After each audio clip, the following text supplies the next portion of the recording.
にちは。今回はウマ娘シンデレラグレイ第16話への視聴者の反応をご紹介します。このチャンネルでは最新アニメの視聴者の反応や感想をご紹介しています。みんなの解釈や考察を知るとアニメ視聴の楽しみが増えると思いますので、ぜひ最後までお楽しみください。やべえ、全部見抜かれてる。こっちの方がめっちゃ調べ上げてる。ベルのライトちゃんまで知っている情報2。データ中はカマセの法則なのにもうロックオンされてた。この子いいじゃん。隅から隅まで意味深。強キャラカンパネなんかにきテンポ悪くね。原作もそうなので忠実とも言える。この辺りからレース外の話ばっかりになるから、前回1話かけて掘り下げたのにスーパークリークは出ないのか。この時期は来てジャパンカップなんて狂気の沙汰だぞ。ルドルフですら無理だった。その上クリークはただでさえ足元弱い馬だし、この時代は中一周やからな。3000m走った後で無理や。小栗でもそういうこと気にするお年頃だったんやね。尻尾にもシャンプー使ってるんだろうか。シャンプーを気にするようになったのか。あのオグリが。何この子かわいい。引っかかりが違う。俺がケアしてあげたい。女の子同士の話だ。なんで短くしないんですか。俺は髪が引っかかって困ったりはないな。枝毛も白髪も抜け毛も一本もない。闇が深そう。めっちゃ観察してた。やべえやつ。ストーカー来た。ストーカーのヤバい部屋みたいになってる。怖い。データマニア勢か。おべい三角形。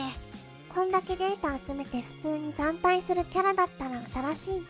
英国代表のルナシーを分からせたい。次回ジャパンカップ楽しみだ。出るのも馬娘なんやな。こう見えて力持ちだ。怪力芸に変装。もうこれただのベルの萌え会じゃん。やっぱりシチーサは美しいね。シチーサのシャンプー。シチーはこんなに優しいのか。シングレスチーサは希少難要素全然ないのよね。よほど良いトレーナーに恵まれたのだろう。シチーサ。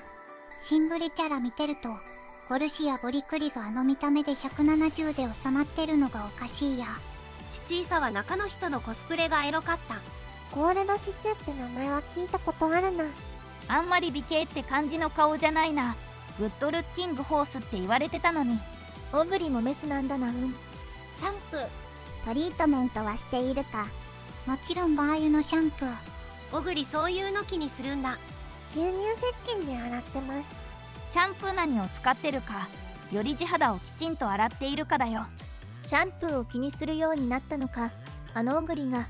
ゴールドシティの美容室フラグ回収。来週やらないの。全10話とか聞いたんだが、あんま詰めすぎると年末放送できないじゃん。最終回を有馬に合わせてるんなら。来週なんでないの。野球。協定やぞ。有馬記念に最終回やるために1週休むのか。これの最後も有馬なの。一週休みとかつらい。もう終わった。2期は話の進み遅いな。来週の休みって有馬回を年末に迎えるための調整か。なんか来週のこの時間がボートレースになってますね。アニメ側の都合かと思ったらボートレースかよ来週。テレビ欄見てると窓マギは普通に放送あるんやな。これ2期でタマモクロス編しか終わらない感じ。何期までやるつもりだよ。競馬って国際色が豊かだったんだな。海外勢はみんなおでっか。刑事ドラマで見るやつ。サイコパス計画班の描写なんよ。まあデータキャラってストーカーだからね。データキャラはカマセ犬の可能性が。ホテルの借りてるであろう一室をストーカーの部屋にしてるおべいさん。アプリウマ娘にもアメリカンウマ娘欲しいな。ハーリー。オベイは他ではノーマークだったの。本国での成績もそこまでいいものじゃないし、何より他のメンツがすごすぎてってのもある。腕章ないとダメだよ。ウマ娘のスパイはバレるもの。カバンの中の尻尾ピクピク可愛かった。尻尾の隠し方がなんか H に感じるのはなぜだろう。この後トニーさんは日本に移住するんです。トニー便は社代購入後の来日で、そのまま守護倍利が確定済み。実際は守護倍利のお披露目出走に近かったとか。トニービン陣営はウマ娘は海外移動も普通に飛行機乗れるからいいな。頭のやつないたままクロス新鮮だな。あれ、たまちゃんもしかして美少女？シャンプー合わないとタンスに挟まるとか、女子は大変だな。現実のジャパンカップと日時合わせてくるかと思いきや、普通にずれそうだな。ログインボーナス予定で2回休みあるのは知っている。4週間かけてジャパンカップの熱戦を描きます。データキャラだったオベイ、他作品のデータキャラの知性よりも狂気なやつ。オグリン、シャンプー機にするなんて女子みたいだ。原作だとみんな母国語で喋ってたけど、世界的に知名度上がっちゃったから、ここで声優が付け焼き場の英語やイタリア語使って海外オタクから叩かれること考えたらしゃあないか。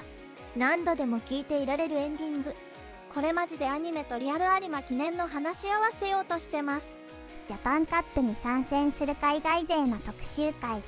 こういう前置きの回がある方がレースは盛り上がる。記者に扮したベルのライトの調査が手書きでわかりやすい。ベルの可愛い。海外勢は実馬とは違う名前なのでピンとこないけど、すごいメンバーなのだ。トニー・ビンとか。こうしてみると、ゴブリン時代のジャパンカップは外国馬が揃っていたのが伺えます。今の惨状を踏まえるとジャパンカップとはなレベルですね。昨年はまだマシなレベルでしたが、ベルのいつぞやの帝王みたいなスタイル、これは可愛い。なるほど、アメリカ代表ということで CIA を思わせるような諜報能力に長けるオベイユアマスターという設定なのかな。総力持久力に加えて情報戦まで求められてくるジャパンカップへの各陣営の動きが興味深い。ジャパンカップで世界各国のつわもの集結。日本もタマモクロスやオグリで迎え撃つ。不気味なのはオベイユアマイスター。G1 に勝利ながら大きな自信を持つ。日本の相手をかなり知っているようだ。ジャパンカップに集結した世界の強豪もかましてたけど、日本も負けてないのは良かった。個人的にムーンライトさんはちょっと気になりましたね。個性豊かな面々の中で特にオベイユアマスターさんが突出してキーなキャラクターをしていて怖いトリックスターとなるのでしょうか。他、オグリとタマモの意気込みの描写もあって隙がありませんでしたね。猛者揃いの海外勢、風格だけはあるな。実力は正直わからん。特にオベイ、調査結果は怖いしか書いてないし、次回はいよいよジャパンカップかな。期待。オグリちゃん相変わらず食べる量多くて可愛い。オベイユアマスターが不気味だな。ため回が続くけど次回いよいよジャパンカップか。海外勢との対決が楽しみだ。海外の強豪を煽りまくるスタイル、良いですね。最近のリアル競馬のジャパンカップは日本優勢で、あまり見られない光景なのでなんだか羨ましくもあり、レースが楽しみになります。作中の誰も警戒していないけど、視聴者視点だとこの時点でオベイユアマスターが最も警戒すべき難敵なのは描かれているんですよね。このためだけに日本に来た最強のトリックスター。最後までご視聴いただきありがとうございました。皆さんのご感想や注目ポイント、考察などありましたらコメントで教えていただけると嬉しいです。このチャンネルでは最新アニメの視聴者の反応や感想をご紹介しています。ぜひチャンネル登録とグッドボタンをよろしくお願いします。それではまた次回の動画でお会いしましょう。